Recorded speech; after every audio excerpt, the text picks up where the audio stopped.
Businessman Opinion. Ya, Mitra Bisnis, Presiden Jokowi resmi membentuk Korps Pemberantasan Tindak Pidana Korupsi atau Kortas Tipikor di bawah Kepolisian Republik Indonesia. Korps ini bertujuan membantu Kapolri dalam membina dan menyelenggarakan pencegahan, penyelidikan, serta penyidikan tindak pidana korupsi, pencucian uang sekaligus melaksanakan penelusuran dan pengamanan aset dari hasil tindak pidana korupsi. Kortas Tipikor bertanggung jawab langsung kepada Kapolri. Nah, gimana pendapat Anda atas dibentuknya lembaga anti korupsi kedua ini? Selain KPK ya tentunya, silakan 6339160 WhatsApp call 0816924924. Iya, ini 2024 Tipikor udah tinggal 2 hari. Pak Jokowi ini jadi presiden, kok bikin gagasan aneh-aneh lagi. Tipikor dilemahkan dulu, sekarang dia bikin begitu.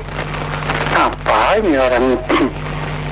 Itu dari dulu itu 2002 pemberantasan korupsi itu kan dibentuk sebuah lembaga baru namanya KPK. Undang-undangnya dibuat tahun 2002. Korban yang pertama namanya Abdullah Putih dari Aceh sana. Itu pun saya sudah kritik, Mbak Merit. Kok memberantas korupsi yang ditangkap pertama kali dari Aceh sana, Gubernur Aceh Abdullah Putih. Apa di Jakarta nggak ada koruptor? Saya bilang. Itu kritik saya dulu itu.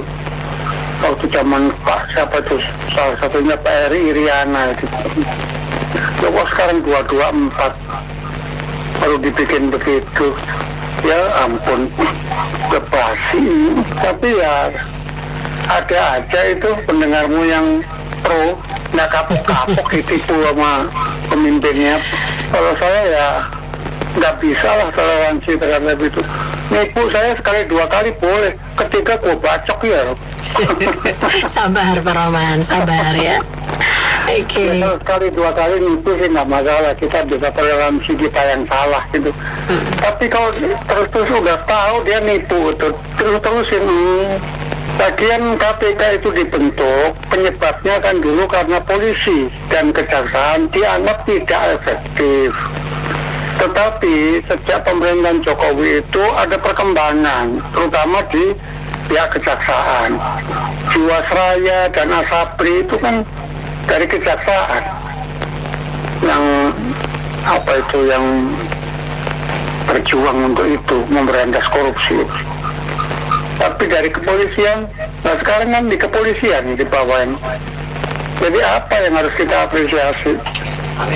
Jadi ini secara implisit saya membacanya, ini si Mulyono ini sedang mencari kandang baru ini. Setelah lengser itu kandangnya di mana itu, dia bingung mencari kandang. Terima kasih.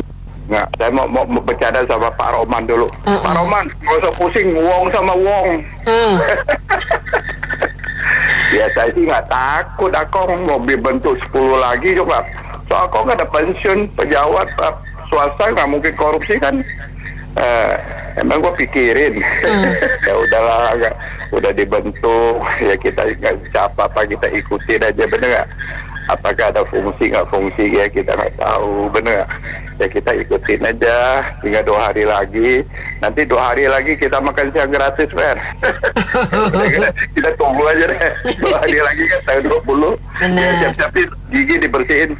Iya. Ya, terima kasih. Kapolri pembantunya banyak juga dong, ditambahin lagi sama presiden yang lama ini. Padahal berapa jam lagi mau habis kan. 10 tahun ke belakang itu ngapain aja. Ini kan sudah mau habis, kejar-kejaran berpacu dengan melodi.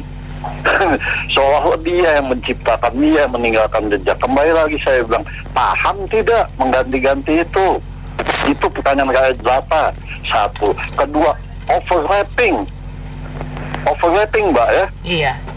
Tumpang tindih kalau nggak ngerti overlapping. Jadi kembali lagi semuanya tumpang tindih, paham tidaknya itu. Kembali lagi, paham nggak uang kita ini dari mana? Kita menciptakan lembaga-lembaga baru, katanya kebanyakan lembaga, tapi menciptakan yang nggak keruan. Uang lagi susah, rakyat semuanya dipajakin di segala bidang, ditambah-tambahin, ini sudah mau habis, beberapa jam lagi menciptakan lagi yang baru. Kalau dipikirkan uangnya itu dari kantong sendiri nggak apa-apa, ini uang dari rakyat, pajak-pajak kita semuanya ditambah-tambahin, PBB kita ditambahin, PPN kita ditambahin, pertalite kita mau dihilangin, katanya mau disulap. Jadi kembali lagi, kalau perhitungan sumber daya alam kita dimanfaatkan sebaik mungkin, itu nggak apa-apa, rakyat akan mengikutinya. Kita ada BUMN, tapi laporannya nggak jelas juga. Harusnya BUMN itu kan mengelola sumber daya alam Indonesia dong, tapi nggak jelas dapat atau tidaknya BUMN. Yang ada katanya rugi-rugi terus yang dikelola BUMN. Jadi kembali lagi saya bilang, ini overlapping, tumpang tindih semuanya ini. Begitu saja, makasih. Assalamualaikum. Menurut saya sih memang agak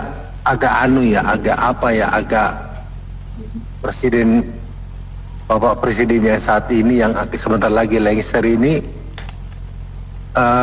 terlalu overact ya menurut saya. Jadinya sebenarnya kan untuk pemberantasan korupsi itu KPK itu sebenarnya sudah bagus, cuman dilemahkan.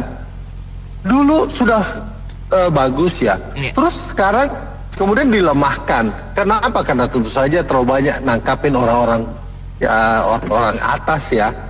Nah sekarang kembali lagi kepolisian atau kepolisian dibikinkan juga anti korupsi. Nah memang masalah di kepolisian sendiri begitu banyak, oknum-oknum di kepolisian juga banyak. Terus mau apa gitu loh, mestinya mereka memperbaiki internalnya aja, nggak perlu bikin satu lagi wadah-wadah yang lain yang ya nggak ngerti lah.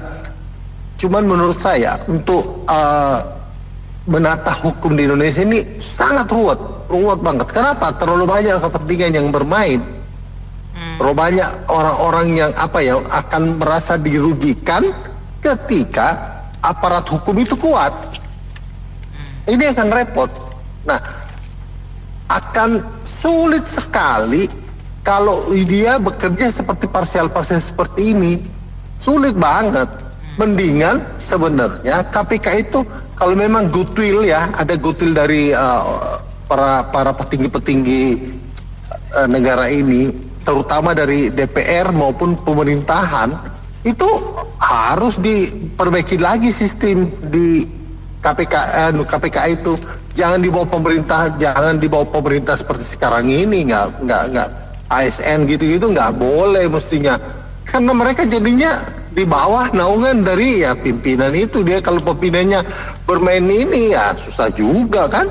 Mestinya mereka independen, mestinya lembaga KPK atau pemberantasan korupsi itu seperti dulu waktu zaman di Hong Kong itu ya, itu betul-betul independen itu. Jadi baru bisa memberantas korupsi yang begitu merusak negara ini saat ini. Saya kira itu sih.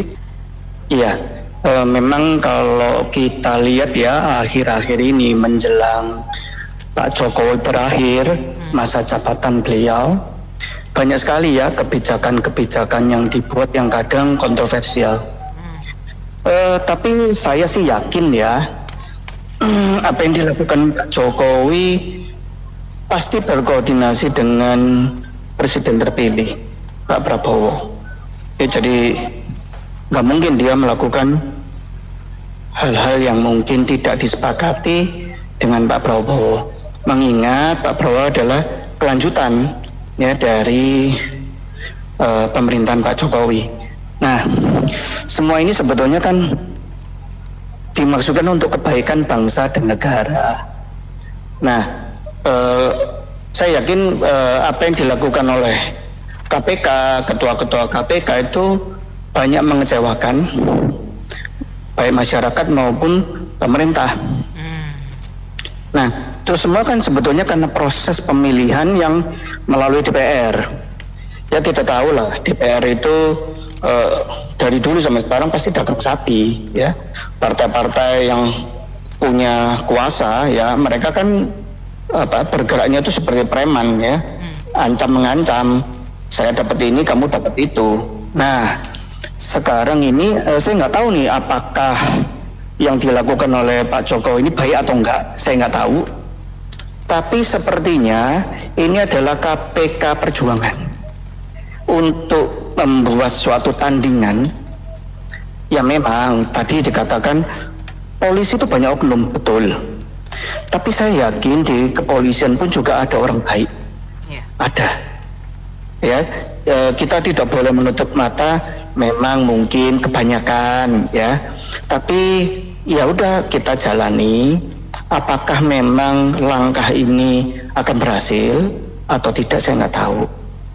Nah, yang mungkin saya sarankan adalah pihak kepolisian kalau memang ini dilaksanakan, menggandeng pihak dari universitas. Mengingat universitas itu kan orang-orang yang punya integritas tinggi, mereka itu orang-orang yang dalam dunia hukum dan dunia mereka itu adalah orang-orang yang idealis. Nah itu mungkin ada beberapa lah orang yang ditaruh untuk sebagai mengendalikan di jalur yang benar. Mungkin mereka investigasi kurang bisa, ya kan. Kita tahu yang namanya kejahatan, tindak pidana, apalagi korupsi, pencucian uang itu banyak sekali trik. Mungkin mereka teori bisa tahu, tapi dalam pelaksanaan dan sebagainya kurang. Tapi mungkin mereka menjaga supaya institusi tersebut tidak melenceng ke kanan ke kiri, tetap di rel, tetap di jalur yang dikehendaki oleh yang membuat baik bangsa negara maupun masyarakat Indonesia. Menurut saya itu. Saya ingin menjuluki sebentar lagi mantan presiden kita yang namanya Pak Jokowi adalah Mr. Omon. Ya, jadi Polri sendiri kan sedang jatuh, ya, kredibilitasnya. Dan kenapa nggak KPK yang dikembalikan kepada yang seharusnya, ya? Dan semua sekarang kan di bawah kontrol presiden dan sudah tahu semua arahnya dibuat politik kemarin. Itu saja Pak, terima kasih. Ini kalau kita perhatikan itu, Pak Presiden Jokowi itu kalau berbuat sesuatu itu kejadiannya itu kebalikannya. Ini sekarang Kapolri itu orang siapa? Orang Kapolri kan orang Pak Jokowi. Jadi nanti kalau segala sesuatu yang nangan masih di tangan Kapolri, ya masih bisa minta tolong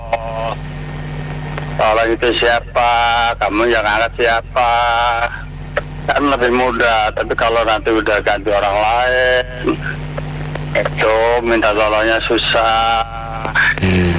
Ya kan, makanya itu sebelum presiden yang baru bikin, dia bikin duluan tuh, diduluin. Makasih. Saya nggak mau cerita PP-nya dulu. Sebenarnya ini bukan lembaga yang dibentuk oleh presiden, tapi hanya merubah PP tahun 2010 dirubah saat ini tahun 2024 karena Kapolri minta supaya pemberantasan korupsi itu dibawa dia langsung, tidak dibawa Barreskrim. Oke. Tapi sekarang saya mau ajak flashback gini ya Bung Anto. Pada saat undang-undang KPK yang direvisi, masih ingatkah kenapa kok direvisi dan kenapa para politisi dan semua politisi di Senayan itu setuju merevisi undang-undang KPK? Berawal pada saat itu yang namanya AS tawar-menawar dengan salah satu sekjennya partai karena Emir Muiz yang waktu itu ketangkap korupsi. Emir Muiz, tahulah Google ya nanti kalau lupa. Emir Muiz ketangkap karena korupsi, lalu diajak negosiasi mau nggak diringanin kayak gitu-gitu. Jadi sebenarnya KPK itu udah nggak bener, bukan saat undang-undang KPK direvisi. Oke lah, kalau itu dianggap diremahkan, oke, saya setuju juga ya. Tapi siapakah yang melemahkan itu? Yang melemahkan itu adalah gagasan partai politik yang bersangkutan. Jadi sebenarnya KPK itu sudah nggak bersih itu sebelum Jokowi menjadi presiden kedua periode. Jadi masih kalau nggak salah pertama, kalau nggak salah kayak gitu ya, tahunnya saya lupa. Itu yang pertama. Yang kedua, siapakah yang tidak setuju undang-undang KPK direvisi? Coba cari videonya Najwa Shihab dengan Pak Emir Salim, menterinya Pak Soeharto. Di situ Pak Emir Salim mengatakan bahwa kasihan Jokowi, hanya seorang diri yang dia tidak digubris oleh seluruh partai politik. Itu masih ada videonya beredar. Nah, pertanyaan saya sekarang, kalau masyarakat dia mengatakan KPK selalu sudah ada KPK, kok KPK udah bagus kok masih dilemahkan, atau udah ada KPK kok masih mau membentuk KPK tandingan. Sebenarnya ini bukan membentuk KPK tandingan kok, badannya nggak ada, ya udah di dalam Kapolri situ aja sendiri, di bawah, maksudnya tidak di bawah Bareskrim. Karena kan pemerintah itu nggak bisa seenaknya sendiri terus aku hari ini batalin perjanjian, ya udah perjanjian dibatalin gitu aja, kan ini negara. Nah, terus ditambah lagi, sebenarnya masih ingat Ibu Elizabeth, penasehatnya Pak SBY, yang setelah beliau ditangkap oleh KPK, beliau didampingi oleh pengacaranya menyatakan bahwa dia di KPK diperas bla bla bla bla. Banyak itu ada juga videonya dan jumpa persnya juga ada dan udah dilaporin jelas-jelas ke KPK, tapi KPK kan tidak melakukan apa-apa. Terus Desember tahun 2022 itu juga ada penyidik KPK yang menerima transferan dan itu dilaporkan oleh yang namanya Bu Linda, tapi juga tidak digubris, tapi dilaporkannya tahun 2023 setelah ada kabar reskrim ditangkap dan sebagainya, kalau nggak salah jaksa ditangkap kayak gitu ceritanya. Nah, sekarang ini yang mau saya ungkit lagi adalah di mana KPK ini nggak bersih. Bagaimana caranya bisa bersih? KPK itu kan yang milih juga partai politik. Kalau tadi ada Bapak yang barusan ngomong itu kan nanti Jokowi bisa ancang-ancang kalau Jokowi ketangkap bisa minta tolong Kapolri. Sekarang pertanyaan saya, emangnya Jokowi siapa? Pada saat sebelumnya kan Jokowi dianggap kudeta PDIP, terus nggak terbukti kudeta Golkar, terus habis itu kudeta mana lagi? Kan kayaknya kita ini kalau terus-terusan seperti ini, negara ini lama-lama bisa berantem sendiri. Akibatnya yang enak kan luar negeri ya. Karena apa? Kita kan sudah dikomplain sama Eropa, sama Amerika kan, kalau nikel kita itu melanggar HAM, tapi menggunakan jasa tenaga kerja paksa, pekerja paksa dan sebagainya. Maksudnya apa itu kayak gitu itu? Di Indonesia ada pekerja paksa, gak salah ya.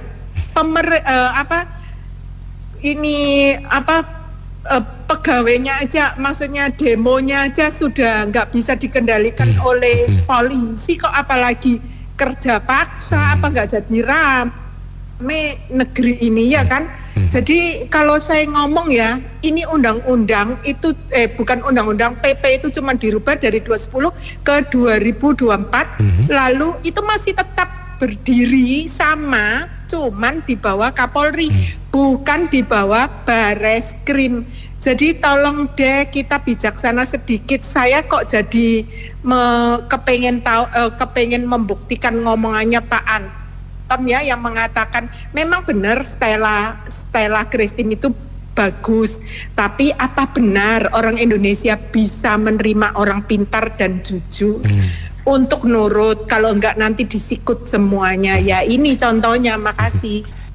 Pertama, Pak Jokowi kan sudah mau resign dari resign by law ya. Kedua, ini kan fungsi pemberantasan korupsi kan sudah dari KPK, jadi dapatnya overlap gitu. Dan yang ketiga, mungkin kalau mau dikatakan yang ketiga, itu biaya kan bertambah gitu. Jadi biaya untuk KPK juga, biaya untuk yang Kapolri juga, jadi double kan. Terima kasih. Sebenarnya sih cukup pinter lah strategi begini. Jadi kan KPK kan memang udah dilemahkan dari sebelumnya kan. Jadi lama-lama kan di-dissolve ini karena dia bentuk task force baru, ya otomatis yang lama-lama akan di-dissolve dan lama-lama hilang. Dan begitu udah hilang, biasanya emang udah sangat sulit sekali untuk dibentuk lagi. Jadi basically mau dipindahkan lah gitu di bawah Kapolri. Jadi lebih jelas gitu, ini siapa yang pegang, ini siapa yang pegang gitu. Jadi intinya memang sengaja mau dihabiskan lah ini KPK, intinya gitulah. Jadi dibalikin lagi ke Kapolri, lebih gampang untuk dikontrol oleh rejim karena KPK intinya dia lebih gampang. Nah, saya pikir untuk ke depan nasib korupsi di negara kita sih rasanya sih akan makin sulit menurut saya sih. Kita harus siap-siap nanti untuk yang optimis dengan pemerintahan yang baru, ya silakan mungkin, tapi kalau pendapat saya tetap nggak terlalu optimis. Kita harus siap-siap dengan pajak baru next periode ini udah akan, yang udah pasti pertalite udah pasti akan naik, itu udah pasti subsidi. Kemudian iuran yang kemarin yang ditunda, tapera dan sebagainya itu akan diajukan kembali dan akan berlaku ke depan, yakin saya. Kemudian untuk yang ketiga, kemungkinan besar pajak yang 12% ini pasti PPN pasti tetap akan berlaku. Jadi kita tahun depan kita harus sudah siap-siap karena APBN kita nggak bisa nanggung dengan pembekakan kementerian. Jadi korupsi akan makin banyak, cuma mungkin lebih terdistribusi ke kementerian yang banyak ini. Jadi kalau misalkan logikanya perusahaan tuh kalau lagi nggak ada pemasukan, biasanya mereka mengurangi karyawan. Nah ini nambah karyawan. Jadi yakin APBN kita nggak sanggup untuk menggendong budget negara kita tahun depan, sehingga apa yang harus dilakukan seperti yang Pak Kapit Masri dalam ngomong, tax ratio akan ditingkatkan dan tentunya otomatis pajak-pajak ini kita harus siap untuk tahun depan lah, intinya gitu lah. Oke, terima kasih. Kalau menurut saya sih nggak usah lah terlalu banyak penegak hukum. Yang ada aja sekarang aja belum kelar-kelar.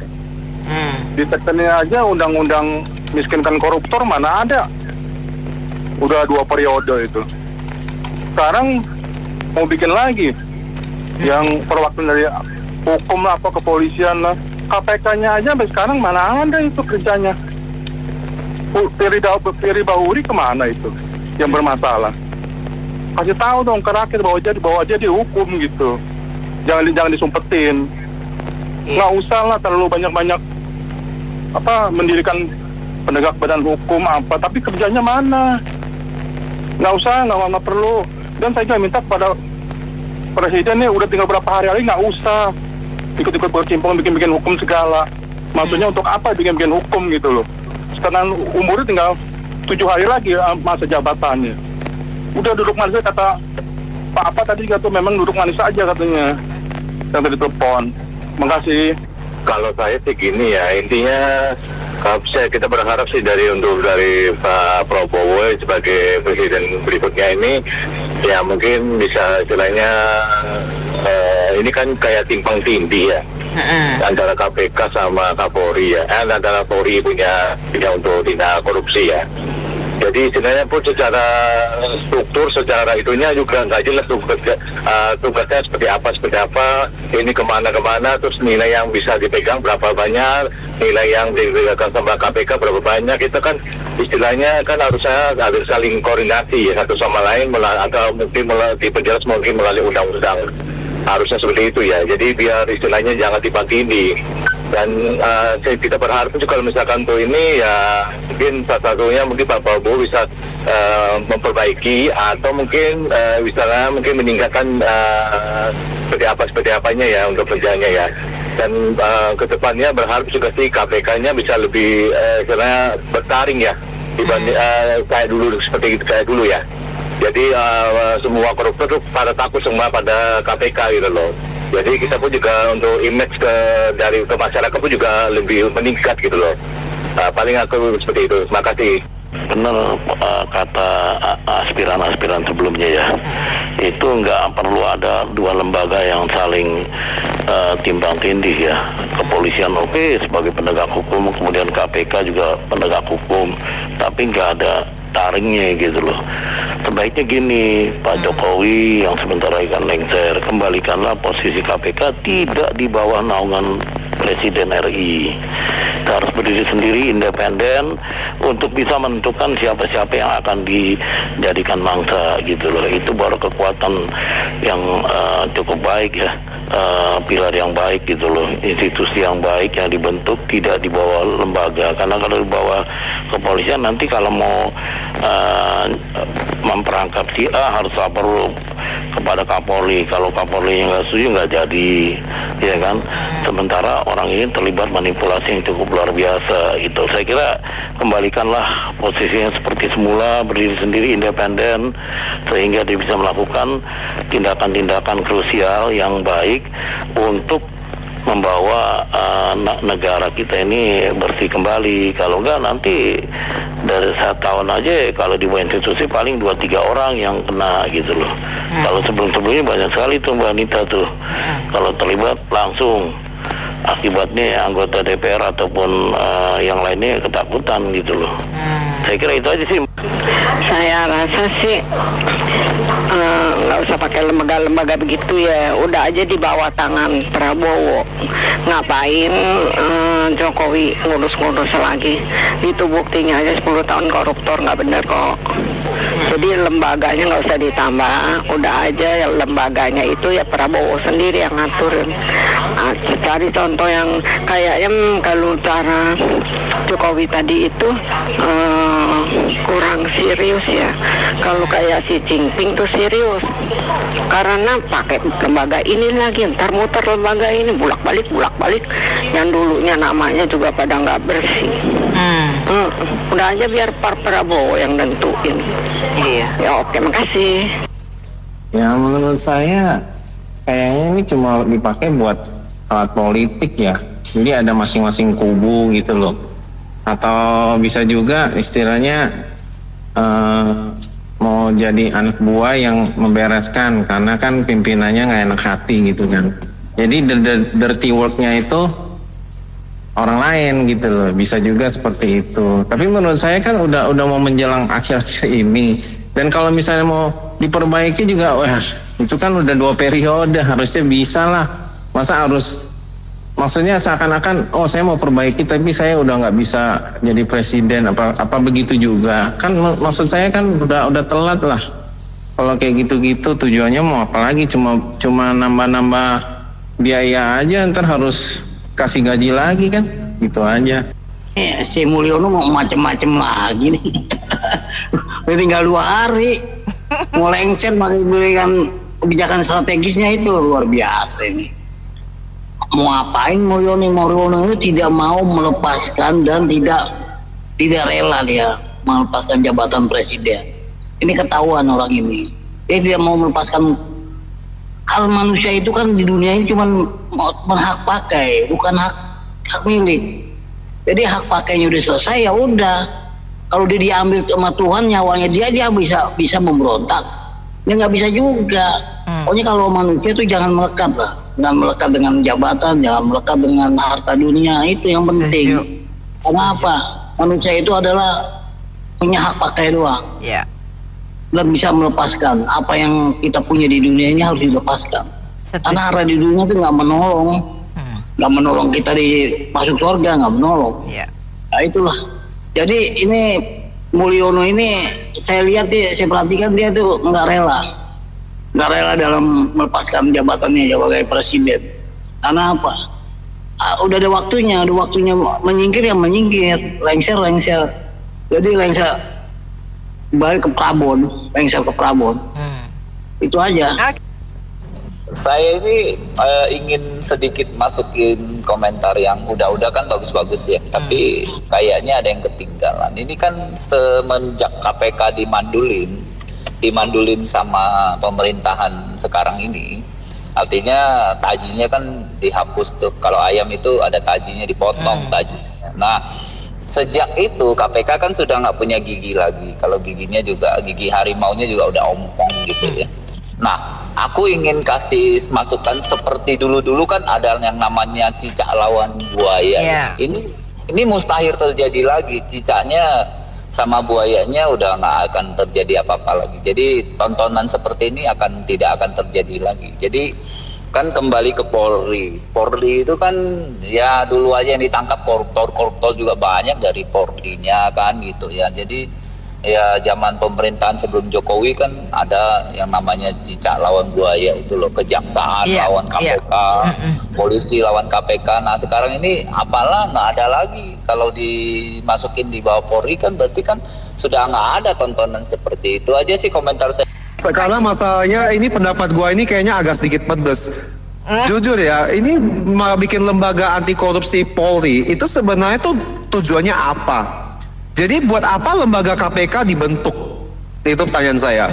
Kedua, ya gitulah negara kita ini mau korupsi sebersih manapun juga mau pakai super pel, mau pakai detol, mau pakai apa ya tetap aja mana bisa diberantas. Makanya ya nggak tahu lah ini bentar lagi sudah tanggal 18, 2 hari lagi sudah mau lengset, malah bikin kebijakannya nggak jelas. Wah ini makin lama negara kita ini kok makin penuh dengan drama, sinetron yang nggak bener ini. Jadi ya aku bilang lah kalau pendapat saya ya sia-sialah kalau mau bikin tim seperti itu lah. Memang apa yang dikatakan kawan-kawan dan Akong itu memang betul ya kan. Rasanya yang pertama aja memang belum 100% fix ya kan. KPK itu adalah suatu memang yang memang sudah harus lebih diperbaiki, malah menambah sesuatu yang baru. Tentu ini menjadi dilema yang baru. Apakah itu menjadi pesaing atau memang untuk menutupi sisa-sisa kesalahan-kesalahan kemarin? Maka yang pertama, yang kata Akong itu adalah hukum yang ditegakkan itu adalah the best, 100 dan 1000%. Ya kan, saya kalau jadi presiden saya angkat Akong itu menjadi advisor, penasehat. Luar biasa itu. Maka dalam kesempatan ini coba kita renungkan bersama-sama kenapa harus terjadi begitu. Kan sudah mau terjadinya lengser, ya kan, seorang Jokowi yang sudah banyak melakukan hal yang baik, maka lakukan kebaikan-kebaikan ini untuk saat dia pensiun, sehingga rakyat tidak akan pernah lupa sampai selama-lamanya dalam segala pekerjaannya. Terima kasih. Bapak Jokowi yang legowo saja lah Pak. Meskipun 1000 lembaga Bapak adakan hari ini yang sebanyak mungkin, tidak mungkin korupsi itu bisa diberantas semudah membalikkan tangan.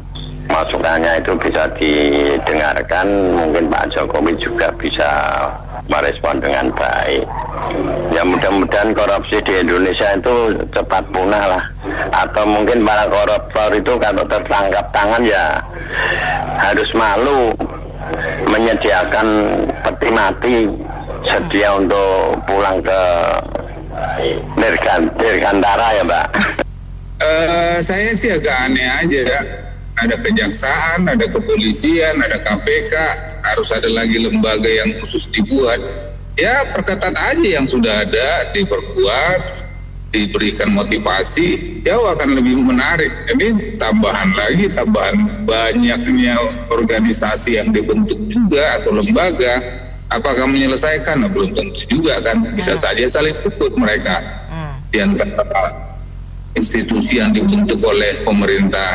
Saya sih nggak tahu kenapa harus ada lembaga lain yang harus dibentuk.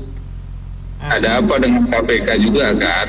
Nah, itu sih patokan saya. Mudah-mudahan motivasinya di akhir jabatan Pak Presiden tidak menjadi blunder dari kebijakannya.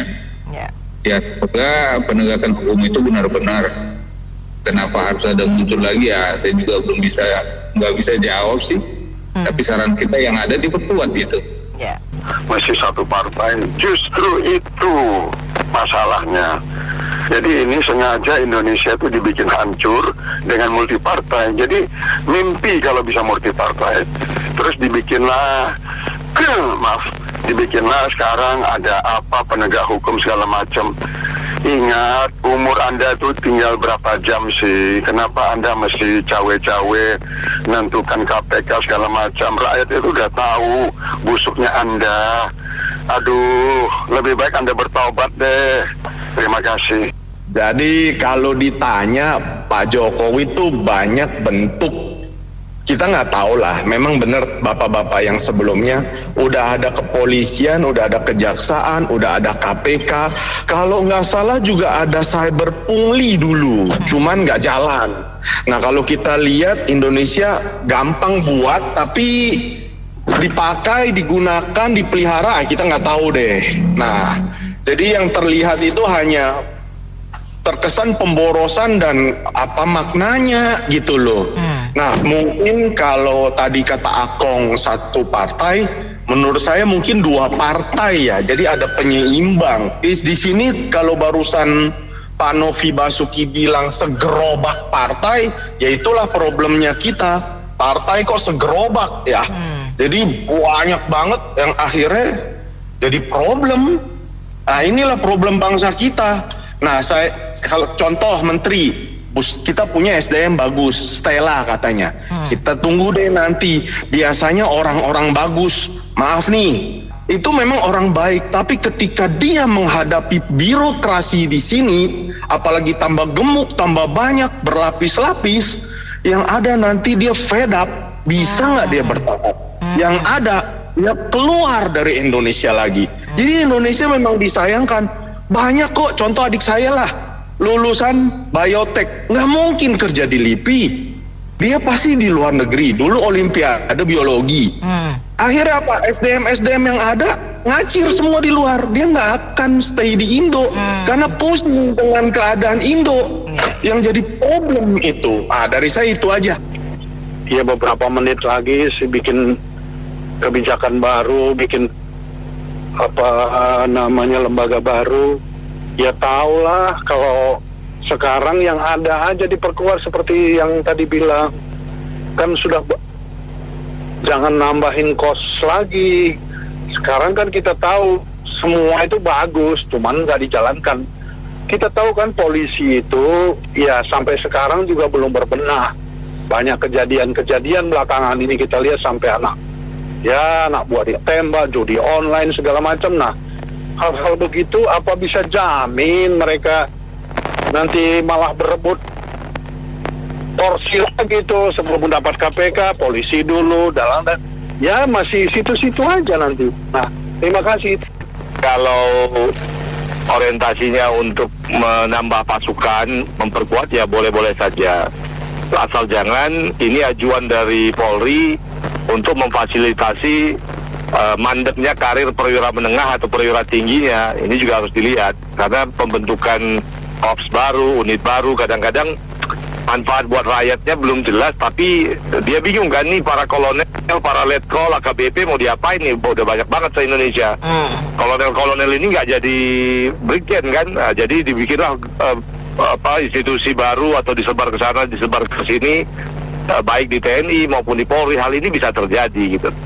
Oleh karena itu kita harus lihat sebenarnya untuk korps baru pemberantasan korupsi ini nanti apakah kewenangannya tumpang tindih dengan KPK, polisi dan kejaksaan yang sudah ada, atau memang memicu pada hal-hal yang baru, misalnya khusus untuk menangkapi kepala dinas dan kepala kepala daerah. Bagus juga kalau ada targetnya yang sangat leg spesialis gitu. Tapi kalau masih umum, ini hanya akan jadi sarang kongko-kongko, karena tahun pertama mereka akan bikin meeting di hotel-hotel untuk semacam sinergi dengan KPK, sinergi kejaksaan, sinergi aja ngabisin uang di hotel-hotel rapat-rapat melulu konseptual gitu. Nah, ini yang harus dihindari. Terima kasih.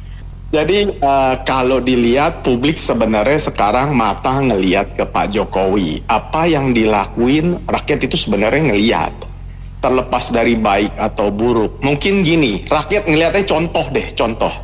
Pak Prabowo sedang interview lah fit and proper test calon menteri. Sekarang balik bertanya, memangnya menteri itu semua calon-calon menteri ada yang susah? Kan enggak. Mereka datang dengan naik Alphard. Ada nggak yang naik LCGC? Makmur? Apakah mikirin rakyatnya? Kan enggak. Jadi rakyat ini belakangan ini semakin peka, semakin jeli ngelihat pejabat-pejabat itu melakukan A, B, C, D itu tahu. Nah sekarang kita balik ke kepolisian. Kita tahu kepolisian seperti apa. Berulang kali ini udah jadi omongan, hilang kambing biaya kerbau. Terus Kabareskrim seperti apa? Coba deh Bu Mila bisa kupas tuntas habis. Itu oknum, kita katakanlah oknum. Itu gudang uang bukan di dalam. Nah, kita juga tahu beberapa teman yang itu urusan di atas berapa puluh M kan larinya ke Kabareskrim. Apakah bekerja? Kita bilang oknum lagi. Kalau nggak ada duit juga nggak bekerja. Sama itu. Jadi Pak Jokowi membuat badan di kepolisian. Polisiannya sudah berbenah belum? Yang kalau nggak berbenah, jenderal baru lagi nanti ada. Kita tahu jenderal-jenderal ditambang ilegal, ya kan? Gak usah dipungkiri lah, di judi online ada jenderalnya juga. Sejak kemarin Sambo ketangkep. Jadi publik tuh dipertontonkan hal-hal yang seperti ini yang akhirnya apatis terhadap semua pejabat jadinya. Kalau kita bilang oknum, ya udah kita katakan oknum lah, kita jangan sebut institusi. Tapi hampir semuanya seperti itu. Bahwa saya ada upaya untuk upaya lengkap tahap baik strategi Undang Nomor 19 Tahun 2010 yang kemudian menempatkan KPK dari lembaga super body yang punya segala macam perangkat dari penyidik sampai hakim tipikor. Sekarang KPK ditempatkan di kepolisian di bawah presiden, dan mereka baru bisa bekerja setelah ada presiden. Belum lagi ada lagi dewan pengawas yang kerjaannya diadu domba dengan para pegawai KPK sendiri. Nah ini seolah-olah ada kemelut yang tidak habis-habis. Padahal KPK dalam kerangka ini itu menjadi satu-satunya lembaga di bawah lembaga pemberantas korupsi di bawah presiden yang komisionernya dari orang luar. Sementara kalau kejaksaan dan kepolisian adalah orang-orang dalam. Nah, adanya pihak kepolisian yang kemudian ditarik untuk memberantas korupsi. Nah, ini saya khawatir justru dijadikan sebagai alat untuk menjinakkan oknum-oknum anggota partai politik yang ada di pemerintahan supaya mereka tidak macam-macam gitu loh. Kalau ketika mereka melakukan korupsi, mereka akan dibiarkan mungkin sampai ketika mereka benar-benar ke korupsi, kemudian mereka punya sikap sendiri, sikap politik sendiri, lah itu kemudian akan dimanfaatkan atau digunakan sebagai alat tekan untuk supaya mereka mau manut atau nurut pada yang diinginkan oleh pihak penguasa. Nah, kalau memang kepolisian ini punya pemberantas korupsi di pihak kepolisian ini punya nyali, ada baiknya mengoreksi saja ke rekening gendut yang ada di kepolisian itu yang pertama kali. Nah, kalau sudah begitu rakyat akan memberikan apresiasi. Saya pikir begitu tadi. Jadi begini ya, daripada capek-capek bentuk ini itu toh tidak efektif juga, dan ternyata kan yang terjadi ya terakhir ini hakim sendiri ikut demo, dan selama ini hakim juga terlibat kan, dan yang paling parah kan si Firly yang ex-ketua KPK juga terlibat. Jadi sebaiknya daripada buang-buang biaya dan tidak bakalan selesai juga. Lebih baik korupsi itu sebagian besar ya dilegalkan saja dan dijadikan kearifan lokal. Kelihatan saya sih konyol, tapi ini kayaknya lebih efektif. Kita mau urus apapun sebaiknya korupsinya ya legalkan aja, nanti dipungut pajak. Mau urus surat biayanya berapa, mau cepat biayanya berapa, resmi aja dan dilaporkan, nggak apa-apa. Resmi, bayar pajak, itu jauh lebih baik daripada sembunyi-sembunyi. Kita sudah waktu pegang jabatan disumpah, pegang kitab suci, itu kan menjolimi, menjadi munafik, menambah dosa. Korupsi aja sudah dosa, ditambah sumpah palsu, tambah lagi jadi munafik. Itu kan menjolomi orang yang menjabat. Mereka kan suka uang, itu kan wajar juga. Dan kan gaji juga terlalu kecil. Buktinya itu satu Indonesia hakim. Itu hakim itu tidak boleh kekurangan uang sehingga mudah disogok. Lah ini mendemo, katanya gajinya cukup makan sekali. Itu kan menjolimi hakim. Mereka wakil Tuhan. Akhirnya mau tidak mau, kalau ada yang kasih lebih sedikit kan jadi ragu. Setan kan lebih kuat lagi daripada doa, daripada amal apa, itu kan sudah ciptaan Tuhan. Itu setan yang untuk menggoda. Jadi dilegalkan aja lah hakim kalau memutuskan perkara korupsi 10% dibagikan ke hakim, kan sejahtera mereka, uangnya legal masuk ke pajak dibayar dan mereka nggak berdosa, kan aman. Jadi bisa memutus dengan hati nurani. Kenapa sih nutup-nutup jadi bangsa munafik, ya kan? Dan mayoritas yang memberantas itu quote and quote lah, tahu sendiri mas. Apakah nggak pakai duit? Emang di penyidik kita nggak bayar? Nggak usah munafik lah, pura-pura. Oh nggak, begini-begini. Semua. Coba ibu kalau punya motor hilang, kalau nggak kasih duit, mimpi mau ketemu mbak. Itu hanya 1-2 yang ketemu ramai-ramai untuk itu. Banyak yang nggak diurus. Kita punya hilang ayam, lapor malah hilang kambing. Punya tanah berurusan malah harga tanah urus-urus jadi lebih mahal. Ya sudah lebih baik. Sudahlah, nggak usah itu aja sekian, nggak usah berhentilah menjadi munafik. Kita legalkan, jadikan kearifan lokal, dan satu-satunya di dunia. Mungkin nanti banyak negara miskin mencontoh kita, kan hebat gitu. Terima kasih. Ya menurut saya satu lembaga anti korupsi aja nggak ada hasilnya, apalagi tambah satu lagi. Sekarang aja kalau dihitung-hitung buat bayar gaji orang segedung KPK itu aja dengan hasil yang tangkapan yang didapat itu nggak sesuai ya Mbak ya. Ya kan? Hasilnya yang ditangkap itu cuman ratusan juta, miliaran. Sedangkan buat gaji pegawai satu gedung KPK itu aja udah bisa 15 hingga 20 miliar gaji orang-orang tersebut. Jadi nggak setimpal. Setahun itu udah hampir 500 juta, belum tambah insentif tunjangan dan lain-lain. Jadi menurut saya ya benar kata penelpon sebelumnya, mendingan kita ngabisin orang buat bayar gaji-gaji pegawai anti korupsi tapi hasilnya nggak seimbang. Ya udah, korupsi dilegalin aja. Mau berapa persen kamu? Nah, bagian kamu berapa persen, bagian kamu berapa persen. Udah jadi kayak fee aja gitu. Jadi masing-masing dapat.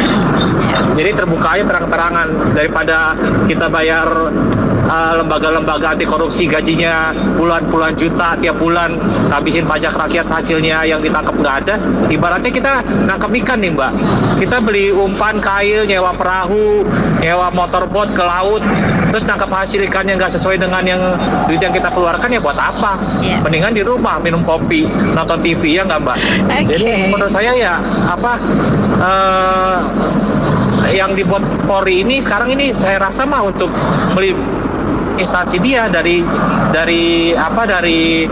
kasus penyelidikan penindakan dari KPK. Jadi ibaratnya kayak tameng lah. Karena kita tahu sendiri ya, Polri aja sekarang ini kredibilitas di masyarakat aja sangat paling rendah, lembaga paling rendah di masyarakat ini. Kepercayaan masyarakat terhadap lembaga Polri. Apalagi sekarang dibuat lembaga anti korupsi di dalam Polri. Apa itu nggak tujuannya melindungi instansi dia sendiri? Itu aja. Terima kasih. Terima kasih Pak Andri, dan sampai di sini opini komentar Anda kami tampuk. Saya Mary Agustian.